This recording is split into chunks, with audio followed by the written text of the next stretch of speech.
the law of times and seasons. We did a video on it back at the beginning of the year, but since the calendar flip is coming again, 2025, I know there's going to be a lot of people focused on having a good time, enjoying family, friends, all of that during the holiday. But then there's also going to be a set of people who are really setting themselves up for 2025 and beyond. So we're going to go over briefly the law of time and seasons, how to identify the season that you're in, and how to actually be fruitful in that season. And at the end of the video, I'm going to give you a charge to go ahead and really set yourself up, right? And I always break it down like this because I think having a knowledge of the principles of God is one thing, but applying it and with understanding is a whole other thing that allows us to walk victorious. And it's kind of like a farmer, right? A farmer's trying to grow a certain type of fruit. He or she needs to be able to identify the soil conditions, the right temperature, the right amount of sunlight, do all of that in order to plant the seed and then cultivate it properly in order to reap the harvest. Same way with the principles of the kingdom of God. Okay, I understand it. I see where I'm at. I can't sit on my hands. I got to actually go do something to now get there, right? So we'll talk about the law of time and seasons because we understand that God is a God of times and seasons. He's not bound by time like man is, right? So when sometimes we sitting there waiting on God, he's like, I got you. It's at this appointed time that you'll be there. There's a process, right? I have your promise. You got to go through the process to get there, right? So in order for me to get you there, it's going to flow. It's going to flow by a defined process, not one that is haphazard, right? God is a thoughtful God, right? He's not haphazard in his doings. So just like he said to Abraham, right? He promised Abraham and Sarah a seed. They was chilling 25 years. And then he comes and he tells them that there's an appointed time that they will have a seed, right? Genesis 18 is where he said, okay, a year from now, you're going to have it. Genesis 21, that's when Sarah conceived and had Isaac, right? So, and Sarah laughed, right? So may you come into your season of laughter, but we need to identify what it is that we need to do in the season that we're in now and what season we're transitioning into. Okay. So times and seasons, real briefly, times and seasons is we have two types of time, right? We have our kairos and we have our chronos. Our kairos is our opportunity moment, right? That moment where we come into something that we run into something that can be destiny defining, destiny changing, right? A relationship, a job, a business opportunity, an idea, something that pops up where we need to be ready to act. Our chronos is the ongoing time, right? Clock time, right? That's the time that passes 2025, 26, 27, 28, right? That's the time that passes in between. In that midst of time, we're going to have our kairos moments, our opportunity moments. We see in John chapter 5, verse 4, there was a man for 38 years was sitting at this pool of Bethesda, right? And every once in a while, at an appointed time, an angel will come and stir the waters. And when an angel came and stir the waters, he would, the people who would get in would be healed. And this man, he never had a man to put him in. So Christ says, do you want to be healed? Why haven't you been healed? He said, I never had a man to put me in, right? I never had my moment, my opportunity to get in, and Christ healed him. So the point is that the angel coming down, that was the kairos moment, the stirring of the waters, that time, that opportunity. This is my opportunity to capitalize on what it is that I want. I want healing. This is my opportunity to capitalize on it. The 38 years, that's the chronos, right? That's the time that's passing in order for you to get to that kairos. What do I do in the meantime, right? So that's the law of times and seasons. Times and seasons, you'll have your passing time. You have your opportunity to advance. Be ready for that. How do we be ready for that? By identifying seasons, by identifying how we have seasons, just like we have seasons in nature, spring, summer, winter, fall. Let's line it up with life, spring, summer, winter, fall, right? And this can be over life. Over life, you're going to have spring, summer, winter, and fall, birth to death. And then in between time, as an adolescent, a teenager, a young adult, a mature adult, and then, in older age, older cycle of life, you're going to have your winter, summer, spring, fall, winter, summer, spring, fall, right? You're going to have your seasons in between. So how do I identify when I'm transitioning? Your life's winter, summer, spring, fall doesn't have to be lined up with nature's winter, summer, spring, fall, right? So I just want to make that clear. God moves on his time, and you may come into a new beginning in fall. That's fine. This is your new beginning. That's your springtime, right? And we'll get into that, right? So let's talk about our four seasons, how to identify them and what we need to do during them. Our first season is spring, obviously, right? So coming to spring. So to maximize our effectiveness and be fruitful in spring, springtime is a time to prepare and to plant the vision or the dream, the seed that God has placed on your heart. Okay. Springtime is a time to prepare and plant the seed that God has placed on your heart. How do I identify that the season is coming? You have a new energy and excitement about something. Something is happening in your life. You're starting to see, you see potential in an idea that you have, and you're ready to. You're like, I'm on go. I'm ready, right? So this is usually the time people are doing these New Year's resolutions. They get excited about new job, new business venture, new health, new relationship, whatever it is that you have. You start getting excited about it. And this is, you know that you're in springtime right now. So what do I do when I'm in springtime? I'm preparing and I'm planting the seed. Remember, we do not plant and grow all in one season. We plant the seed and we let it sit. We let it ruminate, right? So your job is to increase your activity around the seed. So what do I mean prepare and plant the seed? So God gives you an idea. He gives you a vision. Okay, now I have that vision. Let me organize it with structure. That idea is the idea to help people become financially free. Okay, how can I do that? What skill set do I have? I'm starting to prepare all of my skill, all the skills that I have. I don't have a skill. Let me go learn a skill. Right? I can teach people how to invest. Okay. How do I teach people how to invest? Let me see this. Okay. I'm gonna teach people how to invest through an online community. Right? So you start doing all of these. You start doing all of these things, and this is your preparation process. Your preparation is, how does it look? What does it do? My vision, and my strategy planning. There we go. Give you these. My vision and my strategy planning right now. Right, and then you initiate. Right, that's the planting. So the preparing is the vision and strategy, and then you have your initiation. Your initiation is where you actually plant the seed, put it in the dirt, into good soil. Right, so you're not going telling everybody who's going to try to talk you out of it. You're not going telling everybody. The people around you. I don't believe our journey is supposed to be walked in this life alone. Says a wise man. He who walks with the wise becomes wise. So you don't even have to be wise in order to become wise. You just put yourself around wise people, right? And he says that a wise man seeks counsel, right? So you want to seek wise counsel, have wise people around you for life and in an area that you want to be in, right? You want to be a relationship coach, you want to be a business coach, a investment coach, whatever it is, a strength coach, whatever you do, put yourself around other likewise people who are wise in that area and can help you navigate those waters, right? So in our springtime, we're preparing to plant the seed that God placed on our heart. We have a new energy and excitement about the potential that it has. We're ready to go full steam ahead. We got to increase our activity. We got to have our vision, our strategy sessions. We got to, and then we got to initiate the proper way, surround ourselves with the right people, right? Planting our seed. That's our, our springtime. Our summer. During summer, this is a time. Roll up your sleeves. You put in your sweat equity in, right? So sweat, hard work. This is a time we're cultivating the ground that we planted the seed in, right? So you start telling people about what was going on. You started making moves in your business, right?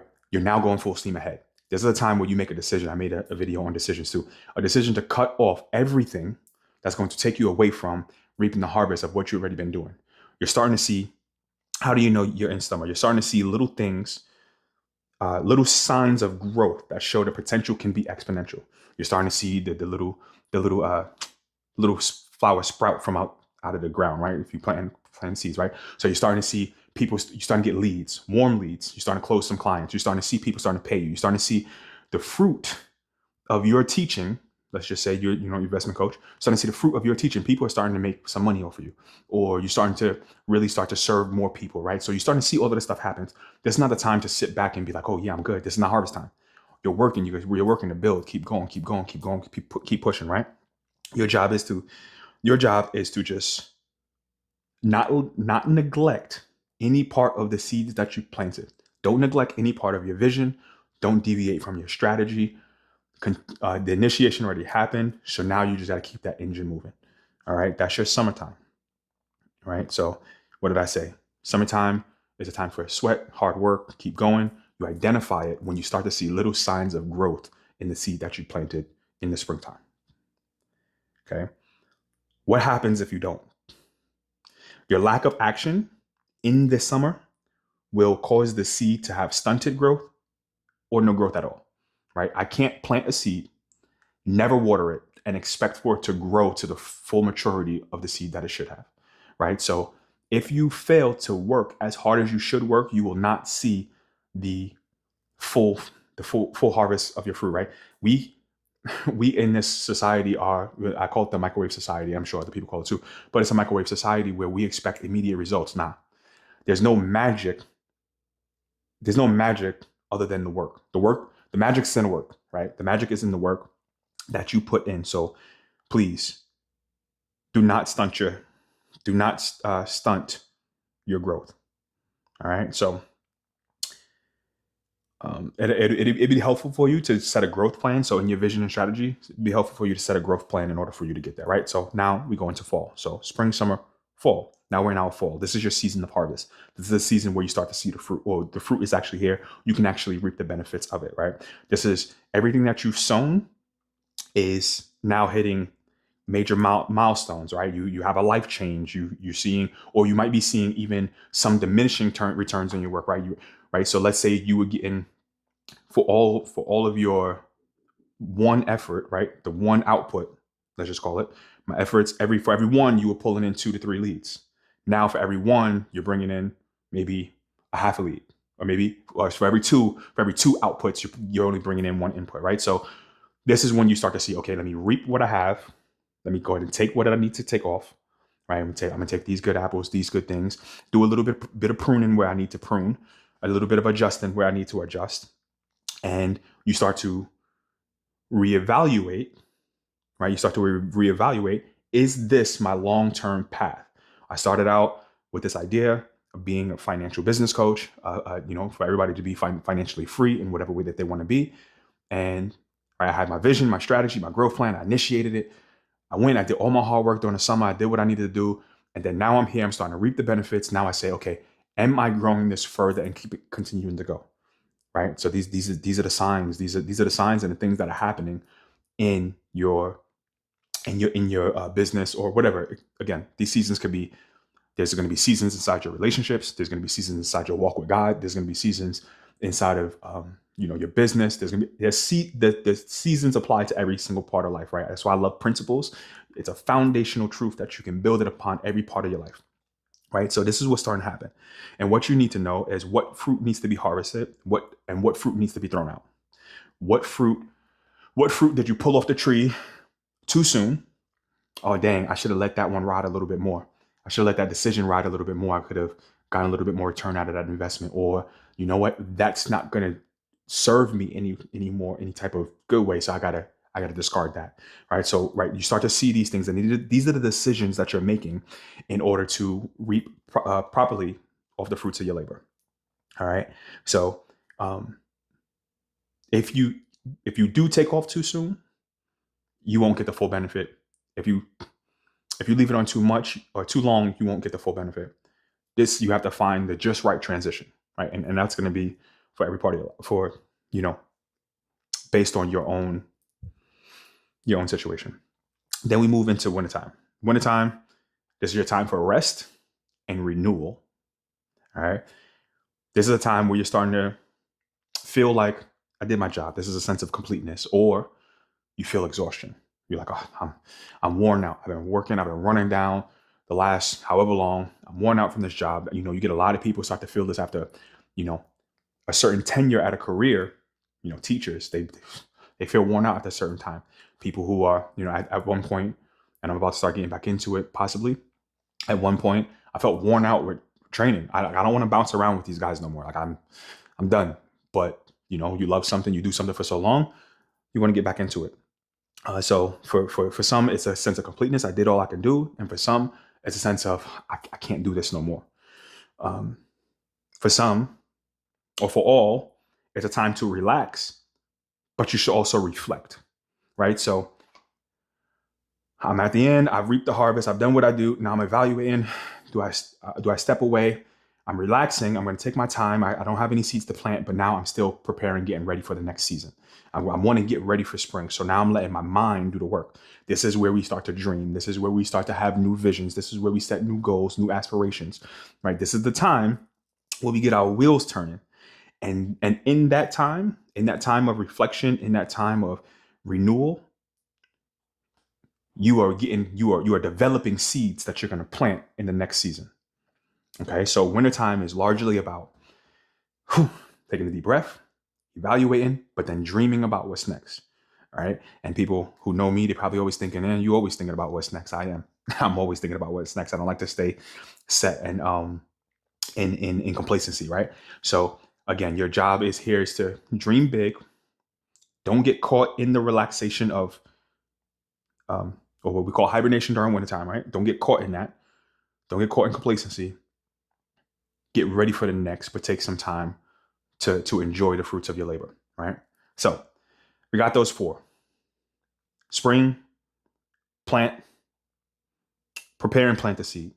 Summer, get to work. Fall, reap the harvest and reevaluate if this is your long term. Winter, rest, relax, and then start to reimagine your future, right? Dream, go, have your dreams goals. Here's my charge for you for the end of 2024. I'm recording this on the 14th. You're going to see this on the 15th. Here's the charge for the end of 2024. Take 3 to 7 days before January 1st. Okay. Take 3 to 7 days. Sit alone with your pad. Evaluate everything that you did in 2024. What were my goals? Where did I fall short? Where did I hit? Where was my work in vain? Where was I doing stuff just to be doing stuff? Where was it busy work? Where was it not focused, strategy driven, growth driven work, right? Where did that fall short? Dream for the next year. What do I want to do? Where do I want to be at the end of 2025? What is both a high aspiration as well as realistic? I hate that word, but what is realistic? What process can I put in play to get to a certain point that is repeatable, right? And then now say, why didn't I get to where I wanted to be? What were the factors that kept me away from my goal in 2024? What were those factors? And then how do I make sure those factors are cut off to keep me from getting to my 2025? Was it TV? Was it people? Was it activities that you had no business doing? Or even that you wanted to enjoy yourself, but you didn't go? Was it your attitude? Was it your emotion? What was it that kept you away from your goal in 2024 that you will not allow to, by no means, get in your way in 2025? I do this at the end of every year. I do this at the end of every month. But I do this at the end of every year, really, in order to make sure that I'm good. And, let God speak to you in your dream, vision, and goal. Let him place something on your heart to be able to move forward and really, really drive home your vision, your dream, and be able to actually step into all that you want to manifest. So that's all I got for you today, Law of Times and Seasons.